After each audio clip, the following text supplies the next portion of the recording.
आप देख रहे हैं देश का विशाल नेटवर्क इंडिया टीवी लाइव, सच्चाई की सही आवाज। રાધનપુર ખાતે જે અકસ્માત થયો છે એ સાંભળીને ખૂબ દુઃખ થયું છે અને આવા અકસ્માતો વારંવાર મસાલી રોડ ઉપર સર્જાય છે અને આના માટે માત્ર ને માત્ર આરએમબી જવાબદાર છે અને જે આ અકસ્માત થયો છે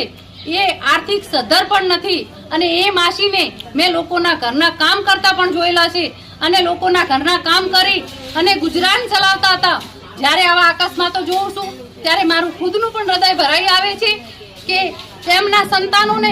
તત્કાલ ધોરણે સહાય ચૂકવવામાં આવે અને સરકારશ્રીને હું વિનંતી કરવા માંગુ છું કે આવો ગરીબ અને મધ્યમ વર્ગ કેટલો ટાઈમ આવી રીતે પીસાતો રહેશે ને આવી રીતે મરતો રહેશે। સરકાર કેમ આના વિરુદ્ધ અધિકારીઓ વિરુદ્ધ પગલાં લેતી નથી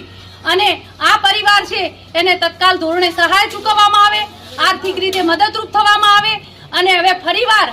આવા દુર્ઘટના સર્જાય નહીં એના પણ યોગ્ય પગલાં લેવામાં આવે। ઘણી વખત આમાં બાળકો પણ નામ લખાયેલું હશે અને આ દુર્ઘટના જે સર્જાણી છે એ માત્ર ને માત્ર તંત્રના કારણે સર્જાણી છે, તો એમને યોગ્ય ન્યાય મળે અને યોગ્ય ન્યાય નહીં મળે તો આજે અમારા વિસ્તારની મહિલાઓ ભેગી થયેલી છે એ વિસ્તારની મહિલાઓને લઈ અને અમે સંપૂર્ણપણે રસ્તો બ્લોક કરી દઈશું અને અમને ન્યાય નહીં મળે તો મુખ્યમંત્રીને પણ અમે રજૂઆત કરશું। આમાં જે પણ જવાબદાર વ્યક્તિઓ અને જે જવાબદાર અધિકારીઓ હોય એમના વિરુદ્ધ તત્કાલ પગલાં લેવામાં આવે અને અમને आर्थिक सहाय चुकवવામાં આવે।